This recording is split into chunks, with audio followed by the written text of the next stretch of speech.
Latest എന്ന് പറഞ്ഞവരെ ഇന്നത്തെ സുവിശേഷത്തിൽ നമ്മൾ വായിച്ചു കേട്ടത് ഈശോ ശതാധിപന്റെ വൃത്തിനെ സുഖപ്പെടുത്താനായിട്ട് പുറപ്പെടുന്നതാണ്.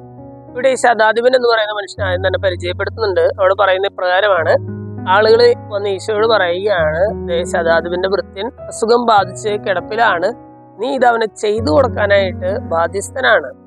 എന്ന് പറഞ്ഞാൽ അയാൾ നമുക്കൊരു സിനഗോഗ് പണിത് തന്നിട്ടുണ്ട്, അയാൾ നമ്മുടെ നല്ലൊരു ഉപകാരിയാണ്, അത് കാരണം നീ ഇത് അവന് ചെയ്തു കൊടുക്കണം, അവന്റെ വൃത്തിനെ നീ സുഖപ്പെടുത്തണമെന്ന് ഈശോയോട് ആവശ്യപ്പെടുകയാണ്. ഈശോ ഉടനടി ശതാധിപന്റെ വീട്ടിലേക്ക് യാത്രയാകുന്നു.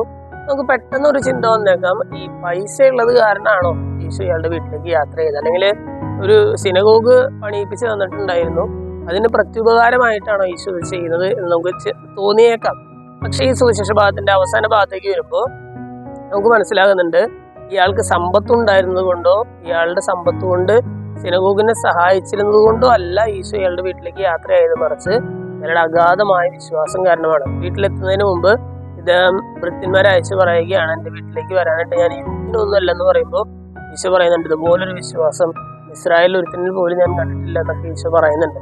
സ്നേഹമുള്ളവർ, ഇന്നത്തെ സുവിശേഷത്തിലെ ശതാധിപൻ നമ്മളെ പഠിപ്പിക്കുന്നത് വിശ്വാസ ജീവിതത്തിൽ വളരാനാണ്. വിശ്വാസ ജീവിതത്തിൽ വളരുന്നതിനോടൊപ്പം എളിമയോടെ ദൈവത്തിന് മുമ്പിലായിരിക്കും എന്നുകൂടി ഇന്നത്തെ സുവിശേഷത്തിന്റെ ശതാധിപൻ നമ്മളെ പഠിപ്പിക്കുന്നുണ്ട്. ഈ ശതാധിപന്റെ ജീവിതത്തെ അനുകരിച്ച് ജീവിതത്തിലെ വിശ്വാസവും എളിമയും ഉള്ളവരായിട്ട് വളർന്നു വരാനായിട്ടുള്ള കൃപയ്ക്കായിട്ട് നമുക്ക് പ്രാർത്ഥിക്കാം.